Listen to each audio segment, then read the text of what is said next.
पण अरबाज मात्र हाताची घडी घालून तोंड बंद ठेवून तसाच उभा होता। हे सगळं मी प्रत्यक्षात ज्यावेळी बघितलं त्यावेळी मलाही खूप आश्चर्य वाटलं की एका महाराष्ट्रातल्या मराठी शो मध्ये असं काही घडू शकतं। म्हणजे डोक्याच्या वर पाणी चाललंय असं काहीतरी आता वाटू लागलंय। छत्रपतींचा जय जयकार करण्यात कसली लाज आले। नमस्कार मंडळी, मी आहे योगेश खोत। एंटरटेनमेंट आणि ज्ञानाची भूक भागवण्यासाठी घेऊन आलोय तुमच्यासाठी एक फ्रेश एपिसोड।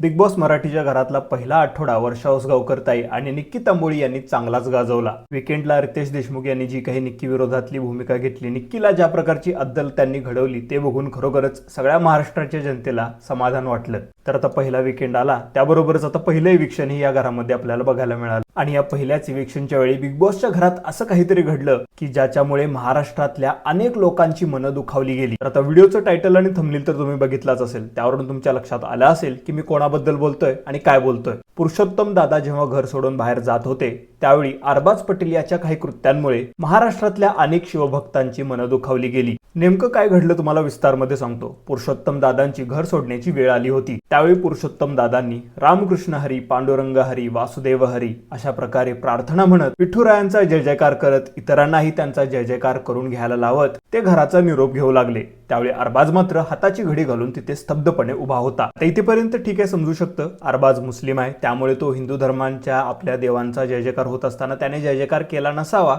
इतकंपर्यंत आपण समजून घेऊ शकतो। पण ज्यावेळी पुरुषोत्तम दादांनी छत्रपती शिवाजी महाराज, छत्रपती संभाजी महाराज यांच्या नावाने घोषणा केली त्यावेळी सगळ्यांनीच त्यांचा जय जयकार केला। पण अरबाज मात्र हाताची घडी घालून तोंड बंद ठेवून तसाच उभा होता। तिथेच ही गोष्ट महाराष्ट्रातल्या तमाम जनतेच्या काळजाला लागली। म्हणजे हे सगळं मी प्रत्यक्षात ज्यावेळी बघितलं त्यावेळी मलाही खूप आश्चर्य वाटलं की एका महाराष्ट्रातल्या मराठी शो मध्ये असं काही घडू शकतं। आता हे मलाच फक्त असं वाटतंय की तुम्हाला पण वाटतंय हे तर आता हा व्हिडिओ मी जेव्हा पोस्ट करेन त्यावेळी याच्यावरच्या कमेंट्सवरून मला समजेल।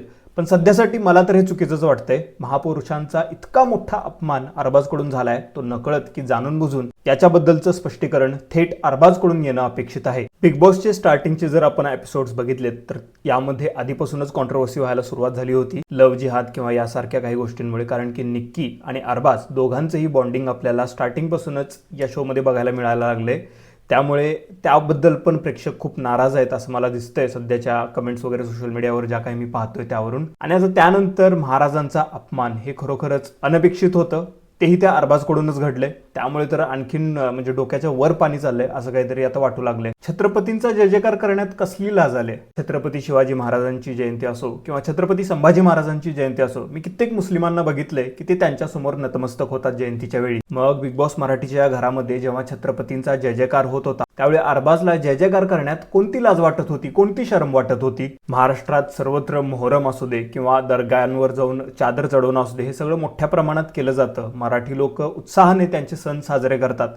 पण ज्यावेळी महाराजांचा जय जयकार करण्याची वेळ येते त्यावेळी मात्र या अरबाजला लाज वाटते। तुम्हाला जर वाटत असेल की मी हा मुद्दा खूपच जास्त खेचतोय तर मला कमेंट बॉक्समध्ये सांगा। पण मनापासून शिवभक्त म्हणून मला या गोष्टीचं खूप वाईट वाटलंय। माझ्याकडे हा एक यूट्यूबचा प्लॅटफॉर्म आहे, त्याच्यावरून मी तो शेअर करण्याचा प्रयत्न करतोय। तुम्हाला काय वाटतं कमेंट बॉक्समध्ये नक्कीच कळवा। आणखीन काय नाही, येणाऱ्या काळात अरबाजकडून एक माफी अपेक्षित आहे, इतकंच, बाकी काय नाही। व्हिडिओ आवडला असेल तर लाईक करा आणि चॅनलवर नवीन असाल तर नक्कीच सबस्क्राईब करा।